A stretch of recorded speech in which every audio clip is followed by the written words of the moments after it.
দেখো ভাই, তোমার বয়স যদি 13 থেকে 20 বছরের মধ্যে হয় তাহলে এখনই প্রেম ভালোবাসার মধ্যে জড়িও না। এই সময়টা হচ্ছে জীবনের সবচেয়ে সুন্দর সময়।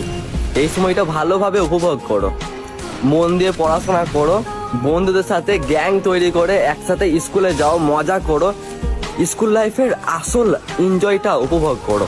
ফটোগ্রাফি করো, ছবি আঁকো, নিজের পছন্দের কাজগুলো করো, সিনেমা দেখো, ক্রিকেট খেলা, ফুটবল খেলা দেখো, খেলা করো, বন্ধুদের সাথে একসাথে মিলে ঘুরতে যাও, ফিস্টি করো, নিজের যেটা ভালো লাগে সেটা করো। প্রেম ভালোবাসাটা না ভাই অনেক ভারী একটা জিনিস, এটা সবার দ্বারা বহন করা সম্ভব না, এটা সবাই সহ্য করতে পারে না, সবার দ্বারা হজম করা সম্ভব না।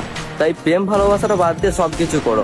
যদি তুমি প্রেম করো তাহলে তোমার বয়ফ্রেন্ড যদি অন্য কোনো মেয়ের ছবিতে লাভ রিয়াক্ট দেয়, বা তোমার গার্লফ্রেন্ড যদি তো তার বন্ধুদের সাথে বেশি বেশি মেলামেশা করে, তার বান্ধবীদের সাথে ঘুরতে যায় তোমাকে না বলে, সেটা নিয়ে হাজার ধরনের কথা। একটু ভালো সময় কাটানোর বদলে সারাদিনটা মন খারাপের মধ্যে কাটাতে হয়। একটু আনন্দের জন্য না অনেক বেশি কষ্ট সহ্য করতে হয়। প্রেমিক বা প্রেমিকার না অন্য কোনো ছেলে মেয়ের সাথে বিয়ে ঠিক হয়ে যায়, তার পরিবার মানবে কি মানবে না, একটা ভালো কাজ করতে হবে, এটা করতে হবে, ওটা করতে হবে। প্রেম করলে নিজের পরিবারের সাথে সম্পর্ক নষ্ট হয়ে যায়, বন্ধুদের থেকে দূরে সরে যেতে হয়। ভাই প্রেম ভালোবাসাটা না ভাই অনেক ভারী একটা জিনিস, এটা এত কম বয়সে নিজের মাথার মধ্যে নিও না। নিজের পছন্দের কাজগুলো কখনোই তোমাকে কষ্ট দেবে না, তোমার মন খারাপের সাথী হবে, কিন্তু প্রেম ভালোবাসাটা না ভাই তোমার সুন্দর সময়টাও বরবাদ করে দেবে।